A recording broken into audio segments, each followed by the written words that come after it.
আসসালামু আলাইকুম। আমি ডক্টর রাশেদুল ইসলাম। ইসলাম হোমিও হলের পক্ষ থেকে আপনাদেরকে জানাই আন্তরিক শুভেচ্ছা ও অভিনন্দন। আজকে একটি অতি গুরুত্বপূর্ণ এবং কমন রোগ নিয়ে আলোচনা করব। সেই রোগটা হলো উচ্চ রক্তচাপ। উচ্চ রক্তচাপ এই রোগটা মূলত অতি কমন এবং একটা মারাত্মক রোগ হিসেবে আমরা মূলত চিহ্নিত করি। উচ্চ রক্তচাপটা মূলত কী? উচ্চ রক্তচাপটা হলো আমাদের রক্তের চাপ, সিস্টোলিক রক্তের চাপ যদি 140 মিলিমিটার/রোদের চেয়ে বেশি হয় এবং ডায়াস্টোলিক রক্তচাপ যদি 90 মিলিমিটার/রোদ চাপের বেশি হয়, ইহাকে মূলত আমরা উচ্চ রক্তচাপ বলে থাকি। উচ্চ রক্তচাপটা মূলত কেন হয়? উচ্চ রক্তচাপের চিকিৎসা মানে হোমিওপ্যাথিক চিকিৎসা, এই বিষয়েই সংক্ষিপ্তভাবে একটু আলোচনা করব। উচ্চ রক্তচাপটা কেন হয়? উচ্চ রক্তচাপটা হওয়ার মূল কারণ হচ্ছে বর্তমান প্রজন্মের আমাদের খাদ্যাভ্যাস এবং লাইফস্টাইল। আর এটা আমরা পূর্বে ছোটবেলায় যেটা জানতাম যে উচ্চ রক্তচাপটা মূলত বয়স বাড়লেই এটা দেখা দেয়, কিন্তু আসলে বর্তমানে এটা সবচেয়ে বেশি তরুণ প্রজন্মে আক্রান্ত। এর মূল কারণ হচ্ছে তরুণদের লাইফস্টাইল আর হচ্ছে খাদ্যাভ্যাস।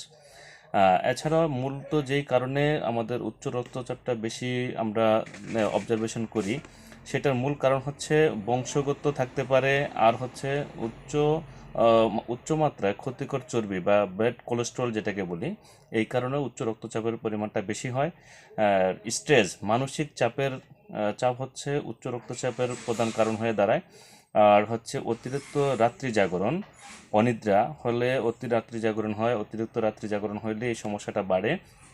স্টেরয়েড সমৃদ্ধ বিভিন্ন ওষুধ সেবন করার কারণেও আমাদের উচ্চ রক্তচাপটা বৃদ্ধি পায়।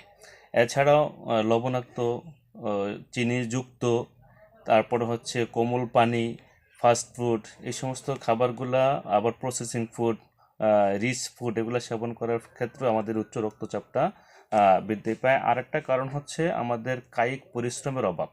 আমরা যে পরিমাণ কায়িক পরিশ্রম করা দরকার ওই পরিমাণ কায়িক পরিশ্রম করছি না, যার ফলেই মূলত হৃৎপিণ্ডের যে নালীগুলো আছে এগুলাতে আস্তে আস্তে মানে চর্বি জমে যায়।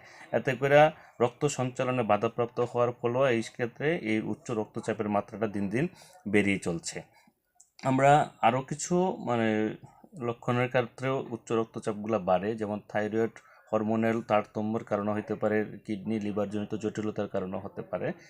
যাই হোক, এই উচ্চ রক্তচাপটা কমার ক্ষেত্রে আমরা নিয়ন্ত্রণের ক্ষেত্রে বিশেষ করে যেই সমস্ত অভ্যাসগুলো আমাদের করতে হবে, বা লাইফস্টাইল চেঞ্জ করতে হবে, খাদ্যাভ্যাস চেঞ্জ করতে হবে, কিছু কায়িক পরিশ্রম করতে হবে, মানে স্টেরয়েড মুক্ত মেডিসিন আমাদের সেবন করতে হবে।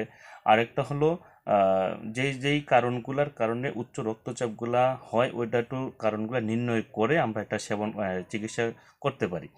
চিকিৎসার ক্ষেত্রে অন্যান্য চিকিৎসা পদ্ধতিতে যাই আছে বা না আছে আমি ওই বিষয়ে যাব না। আমাদের হোমিওপ্যাথিক চিকিৎসার ক্ষেত্রে দেখা যাচ্ছে যে অনেক রোগী আছে, দেখা যায় পাকস্থলীতে ফার্মেসি বানিয়ে রাখছে। আসলে এরকমটা না, কিছু মেডিসিন অনেকে লেখে চলবে, এগুলো আসলে অনেকের ক্ষেত্রে, অনেক রোগীর ক্ষেত্রে এই, অনেক একটু কী বলে এটা প্যারাদায়ক হয়ে যায়। আমাদের হোমিওপ্যাথিক চিকিৎসার ক্ষেত্রে কয়েকটি মেডিসিন আছে। এই মেডিসিনগুলো যদি সেবন করা হয়, আল্লাহ তাআলা চাইলে ইনশাআল্লাহ তার উচ্চ রক্তচাপটা অনেকটাই নিয়ন্ত্রণ থাকতে পারে। এই মেডিসিনগুলোর ক্ষেত্রে আমরা একটু মানে রোগীর এবং রোগের ক্ষেত্রে মূলত সাদৃশ্য লক্ষণ মোতাবেক আমরা প্রয়োগ করে থাকি। কয়েকটা মেডিসিন, উল্লেখযোগ্য কয়েকটা হোমিওপ্যাথিক মেডিসিন আছে উচ্চ রক্তচাপ নিয়ন্ত্রণে অনেক সহায়ক ভূমিকা পালন করে। এর মধ্যে যে মেডিসিনগুলো হচ্ছে ক্রিয়েটিগাস আছে, রাউলফিয়া আছে, প্যাসিফ্লোরা আছে, গ্লোনিয়াম আছে, আর অ্যালিয়াম স্যাটাইভা আছে। এছাড়াও জার্মানির দুইটা মেডিসিন রয়েছে, রেকোয়েগার R85, আর হচ্ছে জার্মানির একটা মেডিসিন অ্যাডেল 8। এই মেডিসিনগুলো যদি সেবন করা হয় ইনশাআল্লাহ আপনার উচ্চ রক্তচাপটা অনেকটাই ইনশাআল্লাহ নিয়ন্ত্রণে আসবে বা নিয়ন্ত্রণ থাকবে। মেডিসিন মুক্তভাবে ইনশাআল্লাহ জীবনযাপন করতে পারবেন।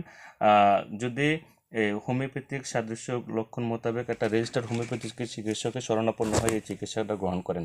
সবাইকে অশেষ ধন্যবাদ। আল্লাহ হাফেজ।